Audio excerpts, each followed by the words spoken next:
Welcome to the town of Delmar. Welcome to Bridging the Gap. Come on, Delaware!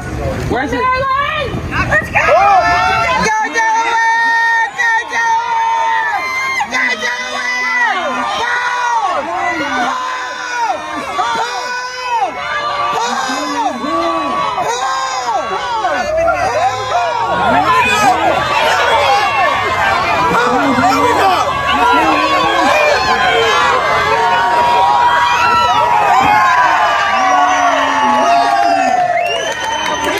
Take two.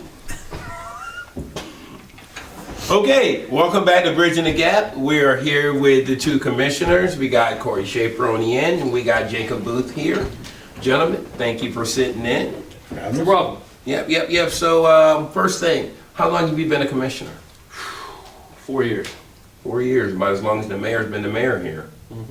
Okay, how about yourself? Same, we all three ran together, so. Wow. So y'all have grown together into this. Absolutely. Yeah. Absolutely. Okay, cool. So let me ask you, what's been the biggest plus to this position as commissioner? Seeing things change for the positive, honestly, and all the different people that we've met. For me, anyway.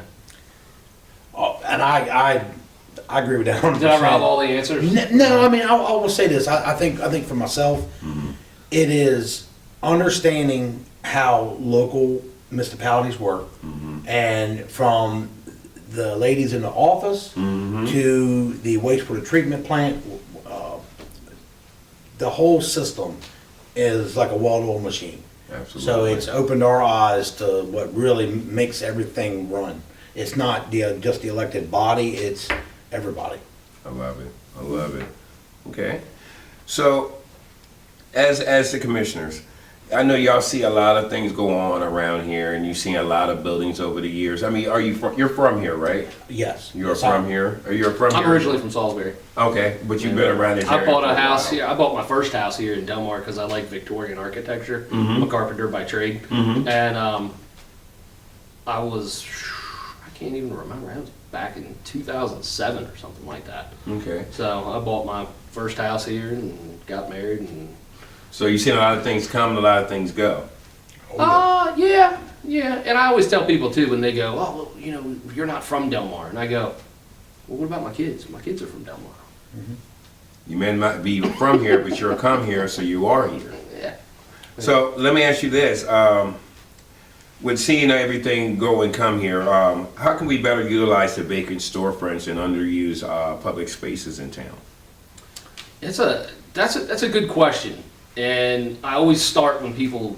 I've been asked that before, but I always start with, how much do you want your government to intrude on private property? Is what I always bring up, for one thing. Good point. When you look to the government for property and things like that, we have some old buildings here in town. One right across the street's a prime example. The fellow that owns that, I'm a Maryland commissioner, but I was searching the web one night trying to find grants for this guy that owns the building out of Delaware, out of the state of Delaware, so that maybe he could look into them a little bit farther. Right. Just because he's a good guy and has a really good vision for that building, and I think it would benefit everybody in town. Things like that, you can help out with. But here again, like, how far do you want that government intrusion on private property? You can help people and have conversations, with people to say, hey, we've got X amount of buildings, or we've got an old Rite Aid building that would make a great sporting goods store, or something like that. You can bring those up, have those conversations. One of the things that we do too on the utility commission is we have our hookup fees for water and sewer. We for a restaurant that got started here in town, as a collective utility commission, we are able to come to a decision, collectively, and then make the recommendation to either the Delaware side or the Maryland side. And we as a group, decided to reduce the hookup fees by 50%, and then extend a helping hand and say, okay, you know, what's left of our hookup fees, we're going to give you a year to pay those back. You know, once you have your building permit, that's when your time starts. Okay. So there's little things like that we've tried to do, to make things better. You know, make it more advantageous for someone that has a small business or wants to start. I like that. I mean, even something as small as like a farmer's market, and Jacob can tell you more, you know, about that, trying to help with business and properties and trying to bring people into town to fill these voids for us. Gotcha. So, Well, and on top of that too, you know, there are some grant programs out there that the state of Maryland does have for people like to help them with their homes. Sure. We have put that out there. It's been on the website. It's been talked about in meetings. We try to get that information out as best we can. But also, you know, one of the things that we've talked about as a collective group is some of these vacant lots that are out there is possibly taking them, the ones that have been foreclosed on, and the town purchasing them and then selling them lots, not necessarily to make a profit on them, but would be to get a new home on that lot. And you know, what does that do for people? Property values, they go up. And you have a hand in the process. Yeah, yes, and it's a hand up, not a hand out, and I love that. I'm big on that. I love that. And as far as like going back to like the farmers market, that was something that the three of us, you know, when we decided to run, that was something that we wanted to bring here in Delmar. And we had some help from our town manager, Jeff Fleetwood, and it's been 2 years, and I think it's grown very well. every year it's a little bit better. step up. So it's just one of the things that we've been able to be a part of as a group. Now, why trade? What do you by trade? What do you do by trade? I'm a locomotive engineer for the railroad. Okay, well, since you are with the railroad, my next question has something to do with the railroad. That's why I asked you that. How do you balance the growth with preserving Delmar's small town character and railroad heritage? So I think the one thing that has kind of always coexisted here was both. Even before I was elected, one of our fire chiefs was the train master for Norfolk Southern. So it always seemed like somebody that was local here always had a good working relationship with the railroad, because most of them worked for the railroad, right? And was a pillar inside the community. So as far as like keeping that heritage here, I think the town has done a great job. I mean, I will tell you, we've had a good working relationship with the railroad. They've helped us with some projects to make some improvements on some railroad crossings of the first couple of years that we were elected. And also, you know, we have a awesome heritage, give me a name, the Historical Society. There we go. right. Got it out. You got They it. have done I didn't know where you was going with that. Yeah, they've done a great job of preserving that that history as well, and they work well with the town. So it's a positive thing. It's good to have someone that's in that business, that's a commissioner here, so you'll have you can kind of give an inside take on that. Yes. All right, let's talk a little bit about transparency. How do you actively involve residents in major decision-making processes here in Delmar? Talk to them. Literally, Go talk to the people. he literally door knocked Yeah. when we had a decision to make on Wow. a piece of property here. Has literally door knocked. I have made phone calls to residents, people that I've known. Like when we make a decision that affects the community, and I will tell you, and I truly believe that everybody at that dais has said this. There has been things that I have personally not necessarily agreed with that direction, but the general consensus of the people was to go in this direction, and I voted to go in that direction because that's what I'm called to do. I may not all personally agree with it, but I go that way because I am their voice. And I know Cory has been in like the same that. I like situation. that. Mayor Jordan, we've all been there. David, we had an issue come up here in town with a piece of property that was going to have a pretty significant change. And it was different because, of all the residential homes that were around it. So I was kind of torn. I'm like, what would I do if I lived near this property? And I knew how I would be, but I didn't know how the people that were immediately touching that piece of property would be. And it's one of those things, do you spend hours and hours trying to get people's phone numbers so you can call them or whatever? It was wintertime, so I was like, all right, put the Carhartt coat on, and I went out and was knocking on all the doors. I think I hit about 13 houses around it directly, just to get the feel for what the people felt. A couple people didn't even know anything was going on, so they were really glad that somebody bothered to show up. And to me, we try to use just common sense. It seems like in today's world, common sense is It's the last thing that people do. Yeah, it's not as abundant anymore, but it's like if you don't know the answer to something, go seek out the information. And that was kind of my philosophy behind that. But, when the guy was standing here talking about the piece of property, he was kind of shocked. And I was like, hey, man, I've talked to the people around this. I was like, and they're not for it. Nobody is for it. Your odds are stacked up against you. Not only just in the the public opinion part, but then there was a few other outstanding issues that were stacking up beyond the opinion part. So your communicating with the different neighbors and people in town, do you find that as being something that's been proactive in unifying? I do. I chalk it up a lot to just the people that we live around. We're all neighbors.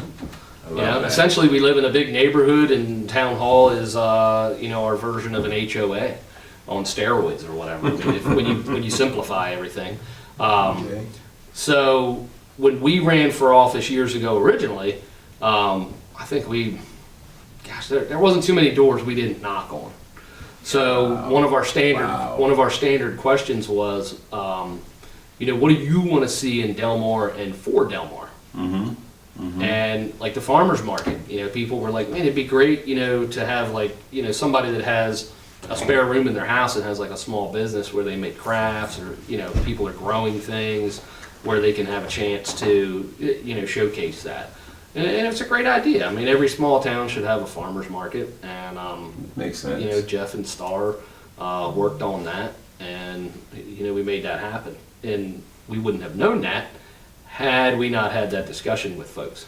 So, just talk to your people. So, in closing here, as I was talking to the mayor, he said one of the big things that has improved since y'all been in office has been the fact of you're now fully staffed as far as police department. What are other accomplishments that both of you have seen within this time y'all been in office? Well, I think one of the first things, for me personally, I can honestly tell you this. We had a whiteboard that was full of things that we wanted to see accomplished. And I would say probably year 3, we had to start a new one, which is amazing. Wow. And I truly mean that. It was amazing. But what we were able to do is improve the health insurance for the employees. That was a big thing. And that went across the board.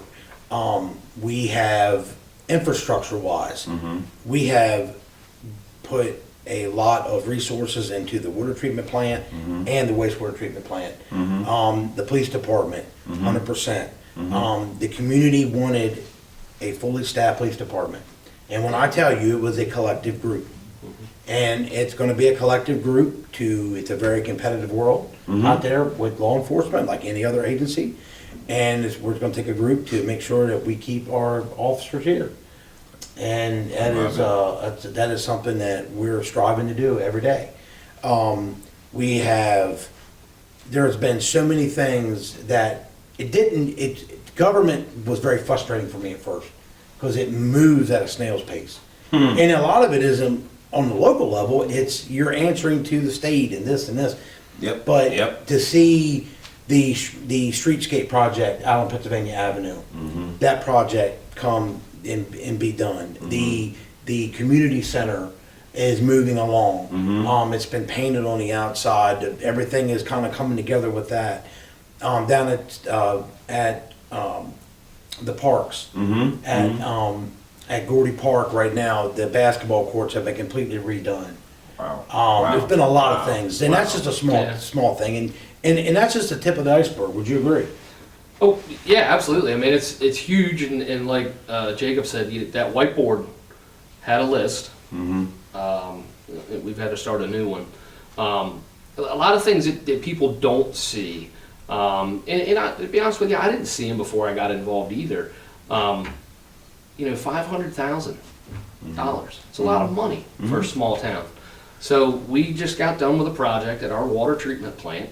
It was almost $500,000. $500,000. New pumps, fixing wells, different things like that. With a bypass system that had to be rented, so that we didn't have down water times. Everything stayed flowing while we were doing all this stuff. But that's huge for a small town America town, and it's the things that you don't see. Like that project. There's been a lot of stuff at the wastewater treatment plant over the years. When we first got elected, we had to take things from being reactive to proactive. I love that.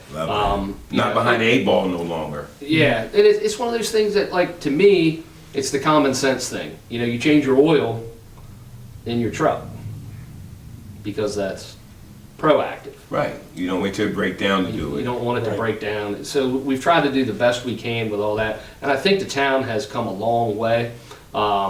We've got a member of our utility commission that has been around, God bless her, and thankful that she's still around and never quit on it. But she's been around for, I think it's about 18 years now. So she has seen the difference. Right. From the reactivity to the proactivity, and it makes a big difference. And that was one of the biggest compliments that I think hit me, was when she was like, I like being proactive. I think we've come a long way, and it's almost night and day. And that's, believe me, she could say it a lot more eloquently than I ever could. But but she, it was great to hear that. Because she's not an elected official. She's a member of the community that gives up her time, and she's done it for 18 years. So it's huge to hear that, that feedback from people. So here again, talk to your people. Yeah. Okay. It's not rocket science. And again, I would definitely tell any other municipality, city, whatever government you look how Delmar, Maryland runs things. It just seems so right here, and there's a lot of things getting done when you all work together. You do it better together. Yeah, I mean that's definitely true. You've got to have people that can that you can talk with and shoot ideas around with, and it's not a good idea versus a bad idea. It's the whole brainstorm, to figure out how to make it happen.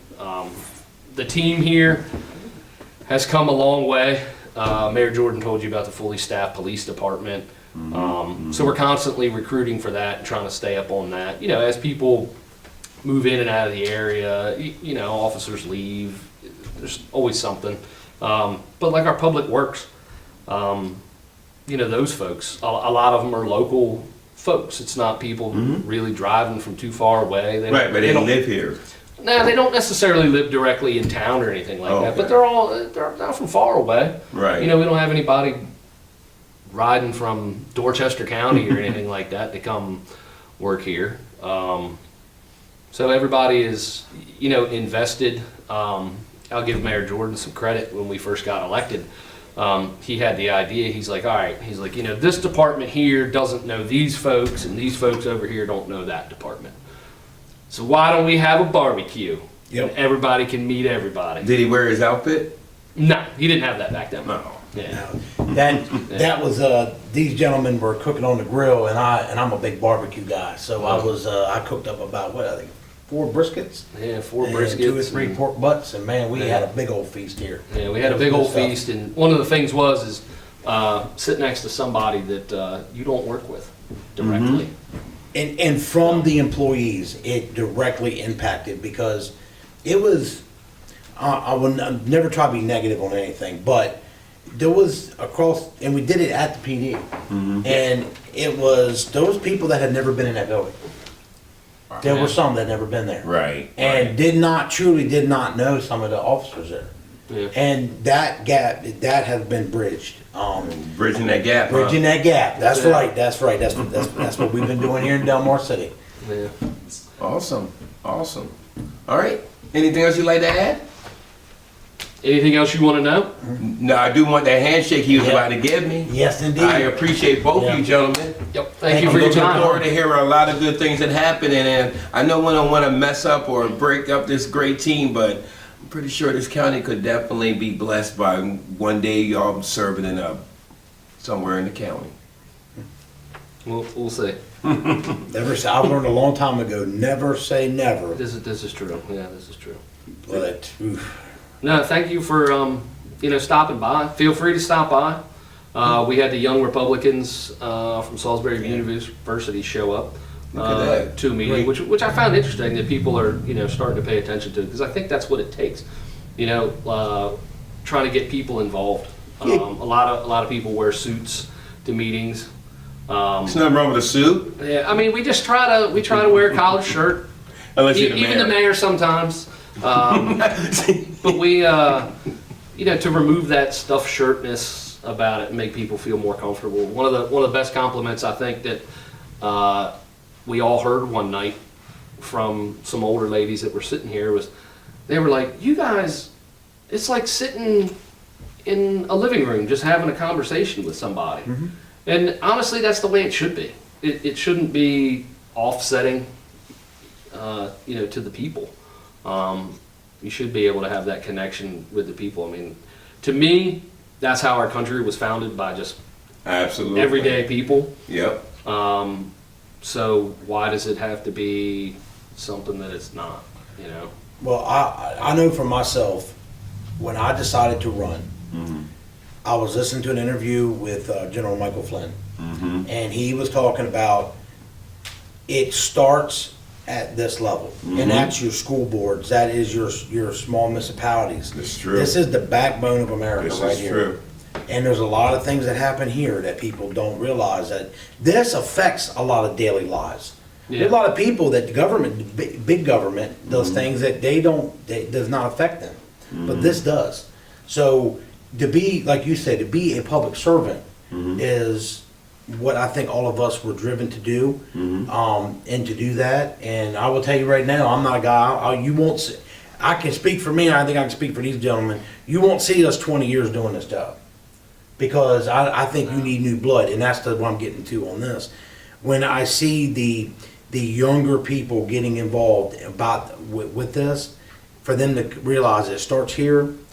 We need people like that. With the Charlie Kirk movement that had happened was so important to get young people involved, and I'm hoping that will continue, because we don't need 85-year-old people trying to tell us how to live our lives.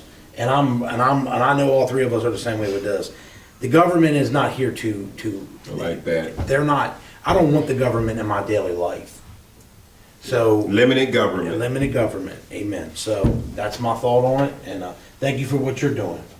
Enjoy appreciate watching the show. Well, we appreciate everything that Delmar stands for. This is Bridging the Gap. We'll be talking to you soon. I like to move it, jump off the porch, now I'm just cool, just cool.